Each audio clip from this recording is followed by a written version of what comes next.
Mesdames, Messieurs, chers amis de la page Facebook, l'Éternel juge au Cameroun.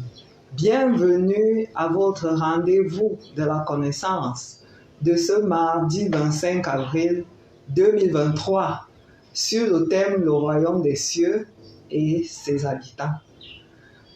Avant de commencer cet échange, je me présente. Je suis Naël Asangena, la mère envoyée par l'Éternel pour conduire toutes les âmes qui veulent parvenir à la terre promise jusqu'à celle-ci, par l'appartenance à son nom et par la connaissance. Nous avons commencé une série. Pendant quelques semaines, nous avons parlé de la mort et cet enseignement a abouti à l'alliance de vie, qui était la fin de cet enseignement sur la compréhension de la mort et l'introduction à la vie. Nous abordons maintenant une série en laquelle nous allons parler de la vie. Parce que nous ne pouvons pas porter la vie sans savoir véritablement ce que cela représente pour le royaume des cieux, ce que cela représente pour l'Éternel qui a créé la vie. Il est donc important lorsque nous nous approchons de Dieu, lorsque nous voulons nous approcher de Dieu, de savoir en quoi est-ce que la vie consiste. Et c'est pour cela qu'aujourd'hui, nous avons commencé à parler du royaume des cieux. Le royaume des cieux, c'est par excellence le lieu en lequel la vie est manifestée, puisque c'est le lieu où le Dieu qui a créé tout l'univers, tout ce qui porte la vie, demeure lui-même. Donc, le royaume des cieux, c'est un lieu spirituel. Quel est l'intérêt pour nous de parler du royaume des cieux? Nous l'avons dit, il faut comprendre ce que c'est que la vie. Et nous ne pouvons pas comprendre ce que c'est que la vie sans comprendre ce que c'est que le royaume des cieux. Et sans comprendre également ce que nous avons dit dans les précédents enseignements sur les âmes vivantes. Donc, qu'est-ce que le royaume des cieux? J'ai dit, c'est le lieu spirituel, c'est un lieu spirituel où se trouve Dieu lui-même et toutes les personnes qui ont pu franchir les épreuves qui leur permettent par la foi de parvenir à la vie éternelle. Et c'est un lieu spirituel dans lequel vivent des êtres divins que nous connaissons pour certains et que nous appelons les anges, les archanges. Et pourquoi vivent-ils dans ces lieux? Parce qu'ils sont soumis au Père. Et c'est parce qu'ils sont capables de participer à l'avancement du royaume des cieux selon la vision du Père.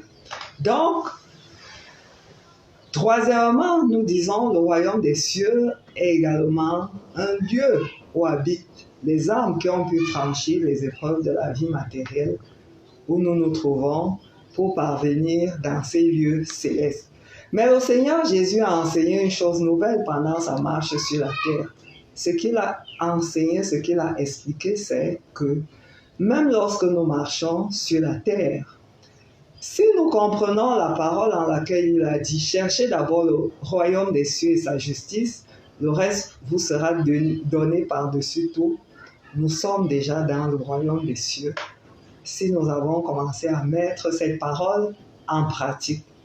Alors, en quoi consiste la compréhension de cette parole? C'est une invitation que Jésus a adressée à chaque être humain à devenir une âme vivante et ainsi à pouvoir en cette identité appartenir au royaume céleste où on est appelé à demeurer après la mort, à commencer à appartenir à ce royaume dès la vie terrestre, puisque nous l'avons dit, puisque le Seigneur Jésus l'a enseigné, le royaume des cieux est un royaume spirituel. Donc, si nous sommes des âmes vivantes, nous avons expliqué de long en large ce que c'est qu'être une âme vivante. Si nous sommes des âmes vivantes, pendant même que nous marchons encore sur la terre, nous appartenons déjà au royaume des cieux. C'est pour cela que lorsque nous mourons, lorsque nous quittons la terre sur le plan physique, lorsque nous nous endormons, puisque nous avons expliqué que la mort est un sommeil, lorsque nous nous endormons, nous sommes Déjà, nous sommes déjà dans le royaume des cieux et nous allons simplement au repos, puisque c'est ce que nous avons dit, c'est ce qui est dans les Saintes Écritures. Nous allons simplement au repos en attendant de commencer cette étape. Nous allons voir maintenant ce que c'est qu'une âme vivante. Nous avons commencé à en parler la semaine dernière dans les précédentes présentations lorsque nous avons expliqué ce que c'est que la mort spirituelle. Nous allons donner des indications encore plus nombreuses sur ce que c'est qu'être une âme vivante, car seules les âmes vivantes habitent dans le royaume des cieux et aucun être qui est déjà mort spirituellement sur la terre ne peut accéder au royaume des cieux, puisque nous l'avons dit. Ceux qui demeurent dans le royaume des cieux, à commencer par les anges et les archanges que nous connaissons le plus souvent, obéissent au Père, sont soumis à la volonté du Père, luttent pour faire avancer le royaume des cieux, luttent pour accomplir la vision du Père. Cela signifie que si nous ne pouvons pas nous identifier au Père par ces choses, la Bible parle d'image et de ressemblance dès le livre de la Genèse. Si nous ne pouvons pas nous identifier au Père en devenant capables de lui ressembler ou alors de ressembler à ses personnalités divines, nous n'avons aucune chance d'entrer dans ce royaume qui est caractérisé par ce type de choses. Qu'est-ce qu'une âme vivante? Une âme vivante, premièrement, c'est une âme qui porte la vie. Une âme qui porte la vie parce que sur le plan spirituel, comme sur le plan matériel, cette âme est capable de s'approcher de la volonté du Père pour lui ressembler en ses œuvres et en ses voies, et pour, en ses œuvres, porter son image, c'est-à-dire refléter ce que le Père est. Nous avons l'habitude de dire Dieu est bonté. Lorsque nous ne pouvons pas refléter la bonté de Dieu, nous ne portons pas sa présence. Nous avons l'habitude de dire que Dieu est amour. Si nous ne pouvons pas refléter l'amour de Dieu, nous ne portons pas sa présence. Nous avons l'habitude de dire que Dieu est celui qui procure la paix. Si nous ne pouvons pas procurer la paix autour de nous, nous ne portons pas sa présence. Donc, une âme vivante, c'est d'abord une âme qui porte la vie, c'est-à-dire qui, en ce qui caractérise ce qu'elle possède à l'intérieur d'elle, elle ressemble à Dieu.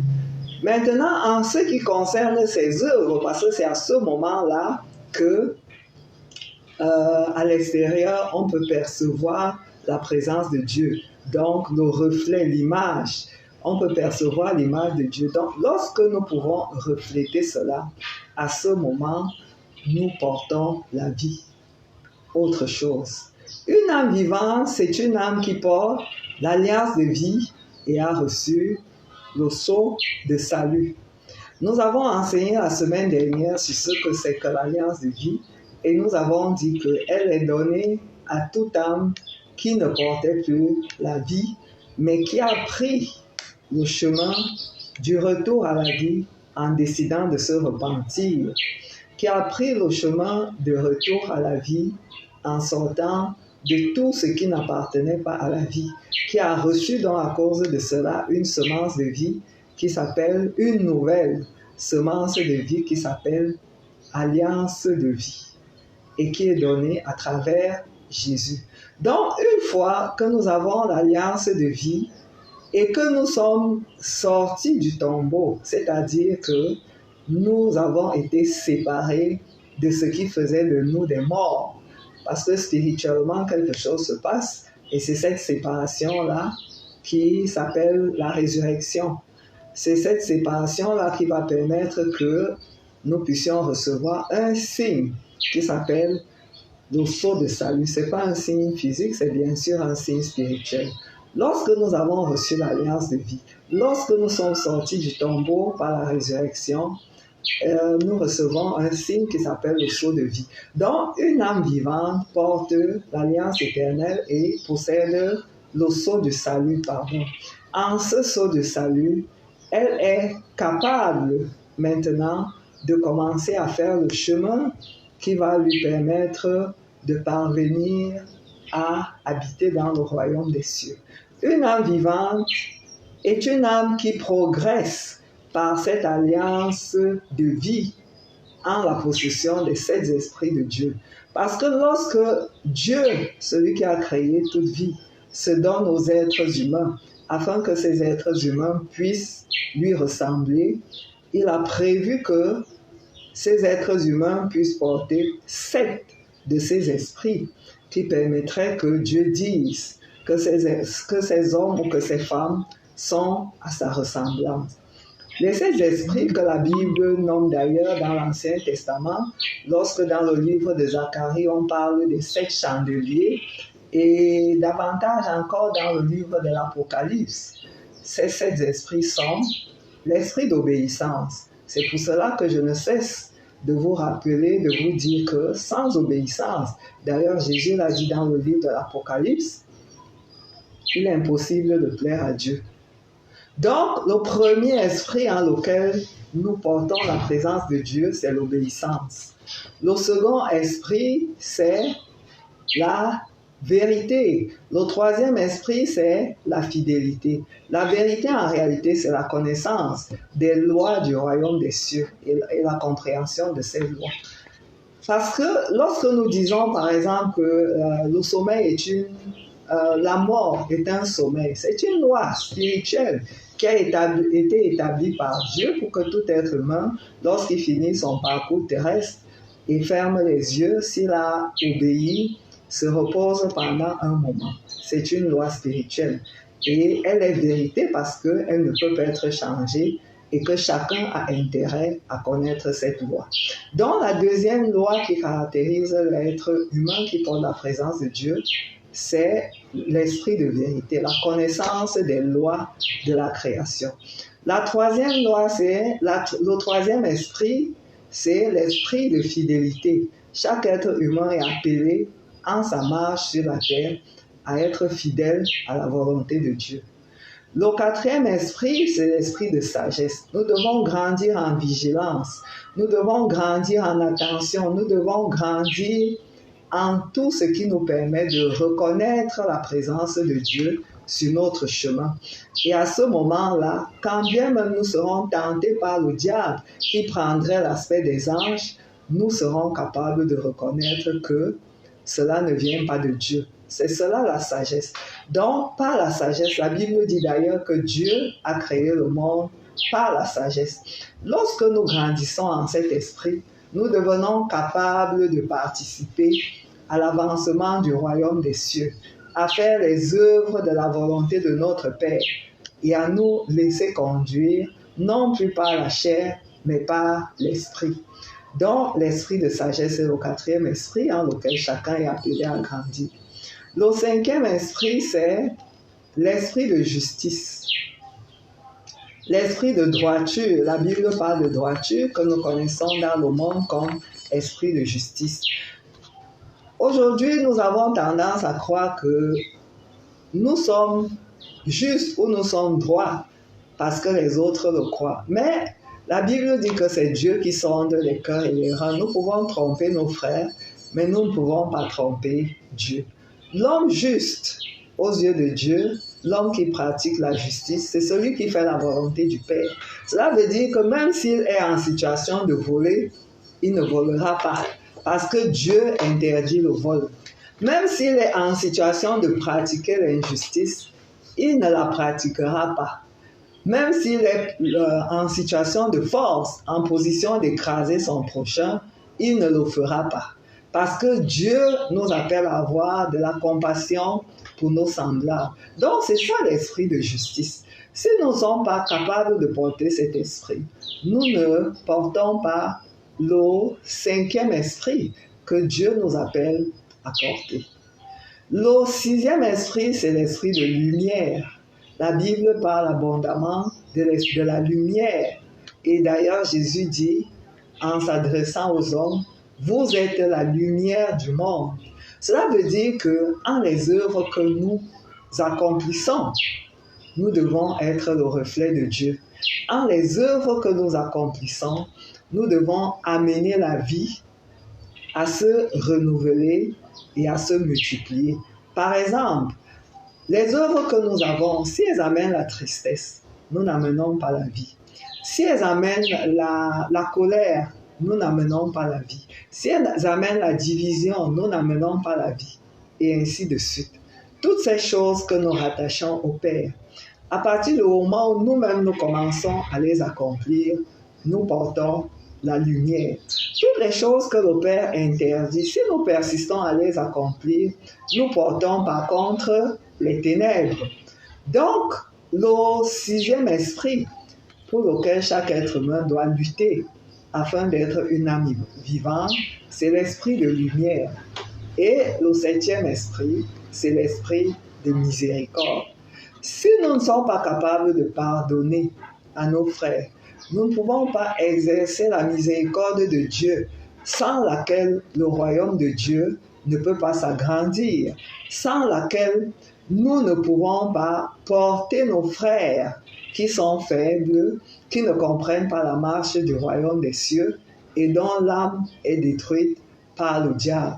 Donc, lorsque nous exerçons l'esprit de miséricorde, nous comprenons la parole de Jésus qui a dit, lorsqu'on lui a demandé combien de fois il fallait pardonner à celui qui a péché, il a parlé de 777 fois. Cela veut dire que lorsque nous avons atteint le stade de la miséricorde de Dieu, nous sommes véritablement des fils du royaume des cieux. Pendant que nous marchons sur la terre, le Seigneur nous appelle à lutter par la foi parce que ceci ne nous est pas donné dans un papier cadeau, dans un emballage, joli emballage que nous allons recevoir et pouvoir entrer au royaume des cieux. Non. Le Seigneur veut s'assurer que par notre détermination, nous serons, s'il permet que nous entrons dans son royaume, ceux qui feront comme les anges, ceux qui feront comme les archanges. C'est pour ça qu'il nous fait passer par des épreuves où notre capacité à être juste, notre capacité à porter les 7 esprits que nous avons nommés est mise à l'épreuve, est évaluée. Donc, et cela se passe à travers nos frères. Cela se passe à travers nos frères et jamais pendant que nous sommes couchés dans notre chambre. C'est pour cela que nous avons intérêt à comprendre la parole de vie pour savoir que c'est pendant que nous marchons, c'est pendant que nous agissons, pendant que nous sommes confrontés au monde que nous décidons de porter les esprits de vie ou les esprits qui nous amènent à la mort spirituelle. En dehors de ces 7 esprits, ce qui fait de nous des âmes vivantes, c'est la possession d'œuvres d'obéissance à l'Éternel. Lorsque nous avons ces œuvres d'obéissance à l'Éternel, nous recevons ce que le royaume des cieux appelle des vêtements de vie. En notre âme, nous recevons ce qui caractérise les œuvres que nous avons accomplies. Si nous avons amené la paix, nous portons des vêtements qui, dans les cieux, tout ce qui nous verront des vêtements de paix qui font que nous puissions entrer dans les cieux. Et ainsi, toutes les couleurs de l'arc-en-ciel que nous imaginons représentent en réalité, ou que nous voyons, que nous avons vu souvent lorsqu'on a représenté Jésus, représentent en réalité des vêtements de vie que chacun est appelé à acquérir au fil des épreuves par lesquelles il va passer en fonction de la réussite qu'il aura. Si le Seigneur se rend compte que nous sommes une personne colérique, les épreuves par lesquelles il nous fera passer nous appellent à quitter les ténèbres de la colère pour entrer dans la lumière de la paix, pour entrer dans la lumière du pardon et de tout ce que nous pouvons recevoir en nous séparant de la colère. Lorsque nous entrons dans cette lumière, nous recevons des vêtements qui correspondent à ce que nous avons gagné par nos luttes de foi, par notre volonté d'appartenir à Dieu. Et ces vêtements, lorsque nous les avons reçus, ils sont éternels. C'est pour cela que le Seigneur Jésus disait, pourquoi luttons-nous pour acquérir des biens qui n'ont aucun avenir dans l'éternité, au lieu de lutter pour acquérir ce que ni les mythes ni les termites ne peuvent ronger. Et les vêtements que les mythes et les termites ne peuvent ronger, ce sont ces vêtements de l'esprit que nous obtenons par notre foi, que nous obtenons par l'obéissance à Dieu. Au-delà de ces vêtements, lorsque nous avons appris à marcher ainsi dans l'obéissance, nous obtenons des noms divins, fils de justice, fils de l'obéissance, fils de, qui correspondent aux vêtements que nous portons dans les cieux et qui, lorsque nous persistons dans cette obéissance, dans cette fidélité, dans cette appartenance au royaume des cieux, par la foi et par ses esprits, font en sorte que nos noms soient inscrits dans un livre qui s'appelle le livre de vie. Donc, toute âme vivante est inscrite dans un livre de vie parce qu'elle porte des vêtements de vie, parce qu'elle a des œuvres de vie, parce qu'elle lutte pour posséder les 7 esprits de vie, parce qu'elle possède le sceau du salut, et ainsi de suite. Toute âme vivante, en dehors d'être inscrite dans le livre de vie, grandit en fraternité et en unité avec Jésus et avec le Père. Le Seigneur Jésus a longuement parlé de la fraternité lorsqu'il a dit « vous êtes frères ». Et il y a beaucoup de choses qui doivent être dites à ce sujet. Donc, je ne vais pas m'étendre sur ce point et ça fera l'objet de tout un enseignement car la relation avec Dieu, le premier niveau ou la première étape que tout être qui veut aller dans la vie éternelle par son âme doit franchir est la croissance en fraternité. C'est pour cela que lorsque nous entretenons la haine, lorsque nous entretenons les guerres tribales, lorsque nous entretenons des conflits avec les autres en considérant que nous avons raison et que même Dieu pourrait nous soutenir, nous sommes complètement dans l'erreur si nous n'avons pas la connaissance de ce que la première chose qui fait de nous des âmes vivantes, l'une des choses qui fait de nous des âmes vivantes dans les relations avec nos frères, c'est la capacité à grandir en fraternité. La plupart des religions sont fondées sur cet esprit de fraternité. Beaucoup de gens disent « mais mon frère en Christ » ou « mon frère dans je ne sais pas quelle religion ». Beaucoup de gens parlent de cette fraternité, mais dans la pratique, très peu de gens mettent en œuvre tout ce qui a été rattaché à cette fraternité par l'Éternel, par le Créateur de toute vie. Lorsque nous marchons donc par la fraternité, nous parvenons à l'étape où nous devenons porteurs de l'unité, de faire de mieux en mieux la volonté du Père. C'est ça la croissance en unité. De faire de mieux en mieux la volonté du Père, d'être de mieux en mieux unis au Père et au Fils, qui est Jésus et qui est celui par qui nous recevons cette force qui nous rend capables d'obéir à Dieu. En outre, pendant le chemin où nous grandissons ainsi en unité, en fraternité d'abord, puis en unité, nous devenons ce que la Bible appelle un arbre de vie. Dans la Genèse, la Bible parle d'arbre de vie et dans l'Apocalypse, la Bible parle d'arbre de vie.